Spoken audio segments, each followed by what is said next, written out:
नमस्कार दोस्तों, आज हम व्याकरण खंड 6 पढ़ने वाले हैं, जिसमें दिया गया है शब्द प्रकार। शब्द प्रकार क्या है, उसमें क्या क्या पढ़ने वाले हैं, ये शीर्षक में थोड़ा सा देख लेते हैं। तत्सम, तद्भव, देशज, विदेशज, रूढ़, योग रूढ़ और यौगिक, ये सब हम आज की वीडियो में पढ़ने वाले हैं। इतना लंबा तो नहीं खींचेंगे, वीडियो छोटा सा बनाना है ताकि आप लोग बोर ना हो, तो इसको खंड करके पढ़ेंगे। आज देखते हैं कितना हो पाता है। तो आइए शुरू करते हैं आज का वीडियो। आशा है आप सब लोगों को पसंद आएगा।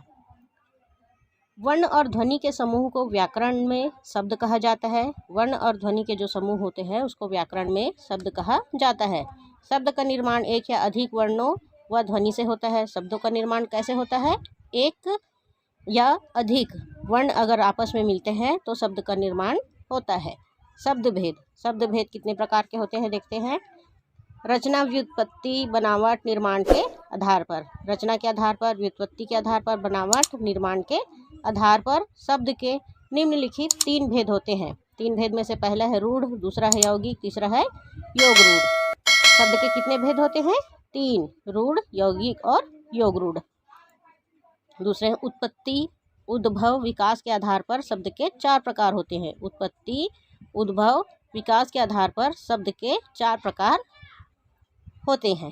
तो इसमें पहला है तत्सम, दूसरा है तद्भव, तीसरा है देशज, चौथा है विदेशज। उत्पत्ति, उद्भव, विकास के आधार पर कितने प्रकार होते हैं? 4।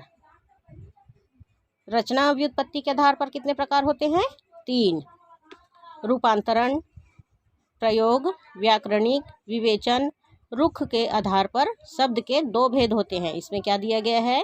रूपांतरण के आधार पर, प्रयोग के आधार पर, व्याकरणिक, विवेचन, रुख के आधार पर शब्द के 2 भेद होते हैं, विकारी शब्द और दूसरा है अविकारी शब्द।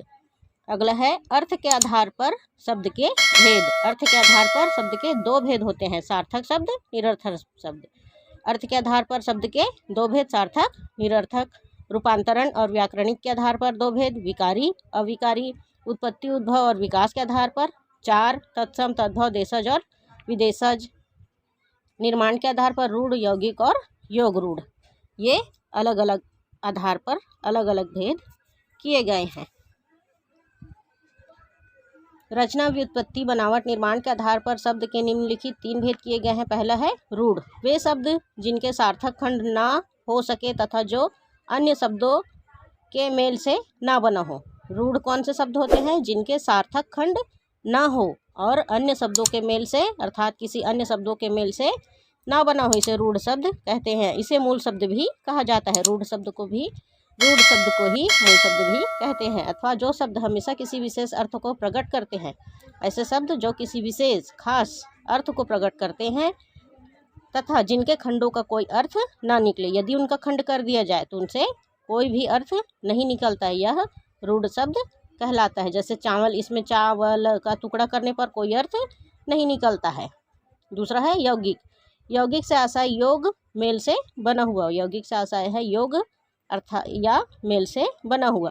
जो शब्द कई सार्थक शब्दों के मेल से, अर्थात अनेक प्रकार के सार्थक शब्द जब एक साथ मिलते हैं तो बनते हैं, उसे यौगिक कहा जाता है, यौगिक शब्द कहा जाता है। इन शब्दों का अर्थ सदैव उसी के समान होगा जो अर्थ उनके मूल शब्द का होता है। इसका अर्थ कैसा होता है? जो अर्थ मूल शब्द का होगा उसी प्रकार इसका भी अर्थ निकलता है। जैसे विद्यालय, विद्याधन, आलय। हिमालय, हिमधन, आलय। हिम मतलब बर्फ होता है। तीसरा अनाथालय, अनाथ, धन, आलय। पाठशाला, पाठ, धन, शाला। उपरोक्त तीनों शब्द 2 सार्थक शब्दों के मेल से बना है। ये जो 3 उदाहरण हमने देखे हैं वह 2 सार्थक जिसके अर्थ निकलते हैं उनसे मिलकर बना हुआ है। तीसरा है योग रूढ़, वे शब्द जो यौगिक तो होते हैं किंतु सामान्य अर्थ को न प्रकट कर किसी विशेष अर्थ को प्रकट करते हैं। योग रूढ़ शब्द क्या होते हैं? वो सामान्य अर्थ को प्रकट नहीं करते हैं, किसी विशेष अर्थ को प्रकट करते हैं, वह योग रूढ़ कहलाते हैं। विशेष अर्थ को प्रकट करने वाला शब्द क्या कहलाता है? योग रूढ़ कहलाता है। अर्थात मेल होने के पश्चात अपने मूल शब्द के अर्थ से भिन्न हो जाता है। जब मेल होता है तो इसके जो मूल अर्थ होते हैं उससे भिन्न अर्थात अलग हो जाता है। तात्पर्य यह है कि योग होने पर नया रूढ़ बनाता है। इसका अर्थ ये है कि जब ये मेल जोल होता है, दूसरे से मिलता है, तो यह क्या होता है? योग हो जाता है और इससे एक नया ही अर्थ बनाता है। वहाँ पर क्या होता है? योग रूढ़ शब्द होता है।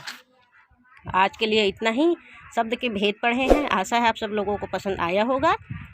आज का वीडियो यहीं समाप्त करते हैं। अधिक लंबा हो जाने से बच्चे बोर हो जाते हैं। तो उम्मीद है आप सब लोगों को पसंद आया होगा।